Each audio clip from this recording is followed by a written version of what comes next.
Assalamualaikum warahmatullahi wabarakatuh. Perkenalkan, nama saya Yunita Sari, NIM 19011085 kelas 3D PIAUD. Kali ini saya akan menjelaskan beberapa materi dari mata kuliah pembelajaran Al-Quran untuk anak usia dini. Namun sebelum itu, marilah kita sama-sama membaca basmalah. Bismillahirrahmanirrahim. Materi yang pertama yaitu tentang tujuan, prinsip, dan ruang lingkup pembelajaran Al-Quran. Tujuan pembelajaran Al-Quran menyangkut beberapa aspek, yaitu yang pertama melaksanakan perintah Allah dan Rasul-Nya, yang kedua meletakkan dasar-dasar kemampuan membaca Al-Quran dengan bacaan yang fasih, tartil, dan mujawid. Yang ketiga, menanamkan kecintaan terhadap Al-Quran. Yang keempat, memberikan pemahaman kepada anak tentang makna atau isi kandungan Al-Quran melalui metode dan pendekatan yang sesuai dengan aspek perkembangan anak. Yang kelima, meletakkan dasar-dasar kemampuan menulis Al-Quran. Yang keenam, melatih dan membimbing anak menghafal Al-Quran dengan prinsip-prinsip yang sesuai dengan perkembangan anak. Adapun prinsip-prinsip pembelajaran Al-Quran anak usia dini, yaitu yang pertama, pembelajaran yang holistik seperti membaca, menulis, ataupun menghayati dan menghafal. Yang kedua, metode yang mudah, menarik, dan menyenangkan yang menarik perhatian anak. Yang ketiga, pembelajaran yang aktif. Yang keempat, sesuai dengan tahap perkembangan anak. Yang kelima, bertahap dan kontinu atau berurutan. Yang ketujuh, pendidik atau guru yang memiliki wawasan Al-Quran yang berakhlakul karimah. Ruang lingkup pembelajaran Al-Quran untuk anak usia dini dilaksanakan secara holistik atau menyeluruh, tidak terpaku pada salah satu aspek saja. Adapun cakupan pembelajaran Al-Quran untuk anak usia dini adalah terlebih dahulu anak membaca dan mengenal huruf-huruf Al-Quran dengan baik dan benar sesuai dengan hukum-hukum tajwid, mengajarkan anak menulis huruf-huruf Al-Quran, dan yang selanjutnya yaitu anak menghafal Al-Quran sambil memahami isi kandungan atau makna yang ada di dalam Al-Quran. Nah, materi yang kedua yaitu tentang kisah atau cerita untuk anak usia dini dalam Al-Quran. Menceritakan kisah-kisah yang terdapat dalam Al-Quran seperti cerita atau kisah-kisah yang terkandung di dalam Al-Quran, seperti misalnya kisah Asbabun Nuzul atau kisah Nabi Yusuf yang alaihi salam yang menjelaskan makna yang terkandung dalam kisah-kisah tersebut. Materi yang ketiga yaitu strategi memahami kandungan Al-Quran anak usia dini. Strategi pembelajaran dapat diartikan sebagai perencanaan, metode, atau rangkaian kegiatan yang didesain untuk mencapai tujuan pendidikan.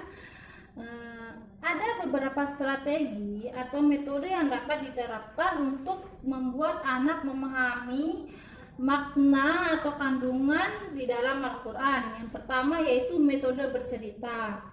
Metode bercerita adalah menyampaikan serangkaian peristiwa yang dialami oleh sang tokoh. Tokoh dalam cerita dapat berupa manusia, binatang, dan makhluk-makhluk lain, tokoh nyata ataupun rekaan. Adapun tujuan metode bercerita yaitu yang pertama mengenalkan kisah-kisah dalam Al-Quran. Yang kedua, mengenalkan nilai-nilai atau pesan moral yang ada di dalam Al-Quran. Yang ketiga, menumbuhkan rasa cinta terhadap Al-Quran. Yang keempat, menanamkan semangat mempelajari Al-Quran. Yang kelima, mengembangkan kecerdasan spiritual anak. Yang keenam, menstimulus berbagai aspek perkembangan. Dan yang kedua yaitu metode bernyanyi. Apa sih bernyanyi? Bernyanyi yaitu mengeluarkan suara bernada atau berlagu.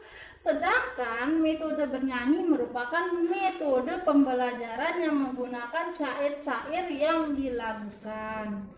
Metode bernyanyi adalah metode pembelajaran yang dilakukan dengan cara berdendang dengan menggunakan suara yang merdu, nada yang enak didengar, dan kata yang mudah dipahami oleh anak.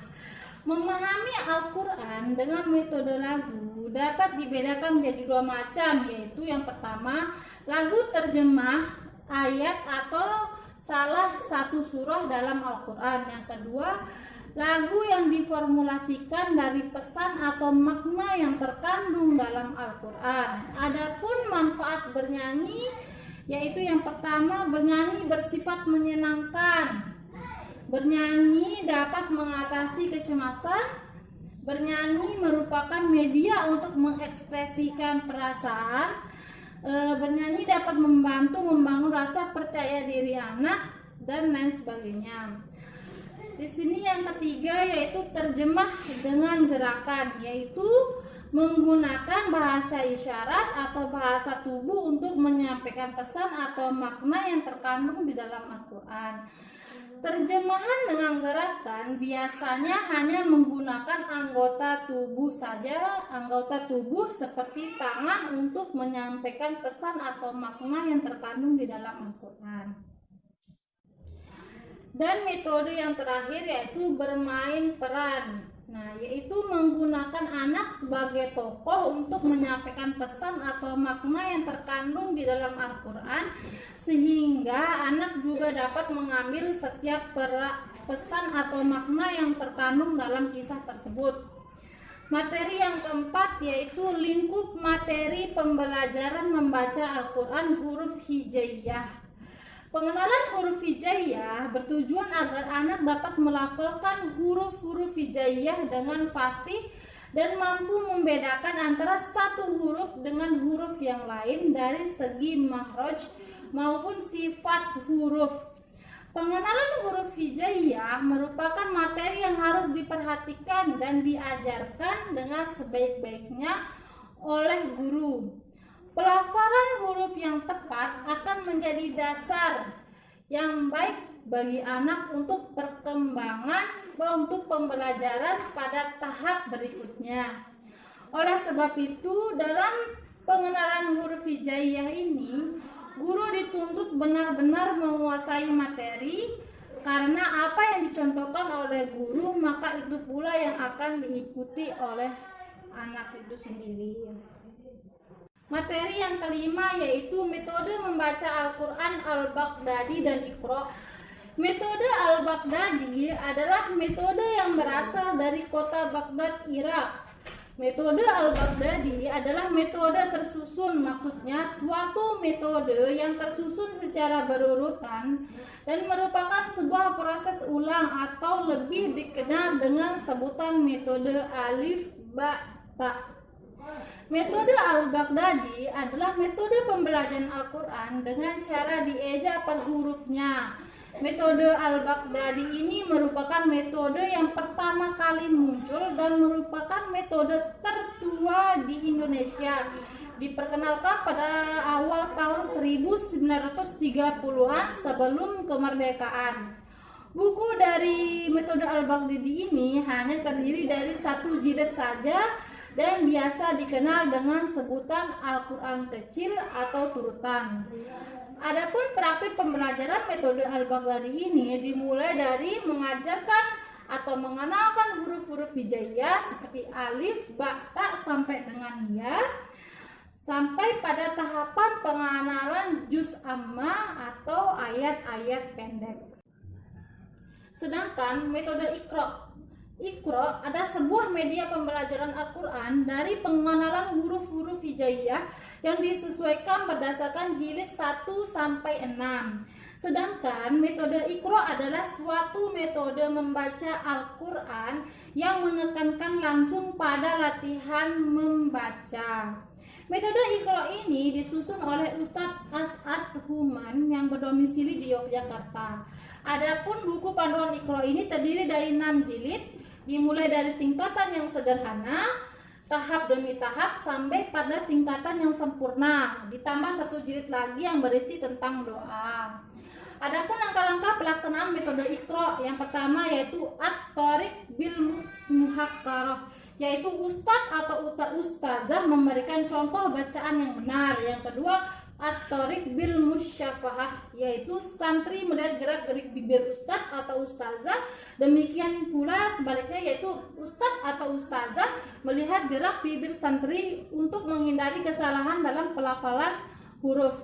Yang ketiga yaitu at-thariq bil kalam syahrih, yaitu ustadz atau ustazah menggunakan ucapan yang jelas dan komunikatif. Materi yang keenam yaitu metode membaca Al-Quran qiraati dan ummi. Metode qiraati adalah suatu metode membaca Al-Quran yang langsung memasukkan dan mempraktikkan bacaan tartil sesuai dengan ilmu tajwid. Penemu metode qiraati adalah Kiai Haji Ahmad Dahlan Zarkasi yang berasal dari Semarang, Jawa Tengah. Metode qiraati mulai disebarkan pada tahun 1970. Ini memungkinkan anak-anak mempelajari Al-Quran secara cepat dan mudah. Adapun ciri-ciri metode qiraati seperti yang pertama, buku metode qiraati tidak diperjualbelikan secara bebas seperti buku Al-Baghdadi ataupun buku Iqra. Yang kedua yaitu guru qiraati harus lulus tashih dan melakukan pembinaan. Yang ketiga yaitu kelas TPQ dalam disiplin yang sama. Sedangkan metode ummi yaitu salah satu metode pembelajaran Al-Quran yang langsung memasukkan dan mempraktikkan bacaan tartil sesuai dengan kaidah ilmu tajwid dengan menggunakan bahasa ibu yang menekankan kasih dan sayang dengan metode klasik, simak dan menjamin mutu. Metode ummi hanya menggunakan satu lagu yaitu ros dengan 2 nada tinggi dan rendah. Maka metode ini sangat cocok digunakan untuk pemula karena masih menggunakan nada yang sederhana. Nah, materi yang ketujuh yaitu metode belajar membaca Al-Quran bermain. Belajar menjadi menyenangkan apabila dikelola dengan baik dengan menggunakan permainan-permainan edukatif. Anak akan tidak merasa tertekan saat belajar membaca atau mengenal Al-Quran. Apalagi pada masa anak usia dini harus mulai diajarkan untuk mengenal huruf-huruf hijaiyah agar dapat menarik minat anak untuk membaca Al-Quran. Ustadz atau ustazah harus menggunakan metode-metode yang menyenangkan seperti metode bernyanyi, bercerita, gerak dengan isyarat, atau bermain peran, dan lain-lain sebagainya. Materi yang ke-8 yaitu metode pembelajaran menulis. Kemampuan menulis Al-Quran dalam Kamus Besar Bahasa Indonesia KBBI adalah membuat huruf atau angka dan sebagainya dengan alat tulis pena. Ada beberapa metode untuk mengajarkan atau mengenalkan bunyi dan ortografi huruf Arab pada anak, yaitu yang pertama metode alfabetik. Dalam penerapan metode ini, pengenalan atau pengajaran huruf dimulai dengan mengenalkan nama-nama huruf dan ortografi atau bentuk tulisan. Yang kedua, metode bunyi. Penerapan metode ini tidak dimulai dengan pengenalan nama huruf, tapi langsung pada pengenalan bunyi. Yang ketiga, metode drill, yaitu suatu metode dalam pendidikan dan pengajaran yang dilakukan dengan jalan melatih siswa memperoleh ketangkasan dan keterampilan terhadap apa yang dipelajari anak. Drill adalah metode dalam melatih peserta didik untuk mengulang-ulang tulisan yang sudah diajarkan oleh pengajar. Yang keempat yaitu metode Yanbu'a, adalah metode menulis huruf Arab dengan cara terlebih dahulu membentuk sketsa-sketsa huruf hijaiyah, baru kemudian membentuk huruf-huruf hijaiyah yang telah utuh.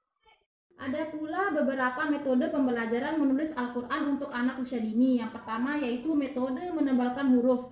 Yang kedua, menirukan huruf. Yang ketiga, membentuk huruf. Dan yang keempat yaitu mewarnai huruf. Materi yang ke-9 yaitu strategi menghafal Al-Quran. Menghafal dalam bahasa Arab berasal dari kata hafizah, yahfazu, hifzan. Menghafal Al-Quran adalah proses mempelajari Al-Quran secara keseluruhan dari surah Al-Fatihah hingga surah An-Nas dengan cara menghafalkannya dan selalu ingat saat mengucapkannya dengan tanpa melihat mushaf, dengan tujuan semata-mata hanya mengharap ridho Allah Subhanahu wa Ta'ala. Terdapat beberapa strategi menghafal Al-Quran. Yang pertama yaitu bermula dari visi dan visualisasi besar. Yang kedua, mengenalkan Al-Quran kepada anak sedini mungkin. Yang ketiga, mendekatkan anak dengan Al-Quran dengan berbagai cara. Yang keempat, memahami kemampuan dan perkembangan anak. Yang kelima, pahami gaya menghafal anak. Yang keenam, menjadi teladan sebagai orang yang dekat dengan Al-Quran. Yang ketujuh, menggunakan metode menghafal Al-Quran yang sesuai dengan kemampuan anak dan menyenangkan. Materi yang ke-10 yaitu karakteristik guru pembelajaran Al-Quran bagi anak usia dini, yaitu yang pertama fasih dalam pelafalan Al-Quran, yang kedua lancar dalam membaca Al-Quran sesuai dengan kaidah tajwid, yang ketiga memiliki wawasan Al-Quran, yang keempat memiliki hafalan Al-Quran, yang kelima menguasai metode dan pendekatan pembelajaran Al-Quran sesuai untuk anak usia dini, yang keenam memotivasi siswa, yang ketujuh mampu menjalin komunikasi dengan orang tua siswa, yang kedelapan yaitu memiliki akhlakul karimah seperti menunjukkan kasih sayang dan kesabaran dalam mengajar, tegas saat siswa menunjukkan kesalahan dalam pelafalan tajwid, tawaddu, bersahaja, hasyah atau takut kepada Allah Subhanahu wa Ta'ala. Baiklah, sampai di sini dulu penjelasan materi dari saya tentang pembelajaran Al-Quran untuk anak usia dini. Kurang lebihnya mohon dimaafkan. Assalamualaikum warahmatullahi wabarakatuh.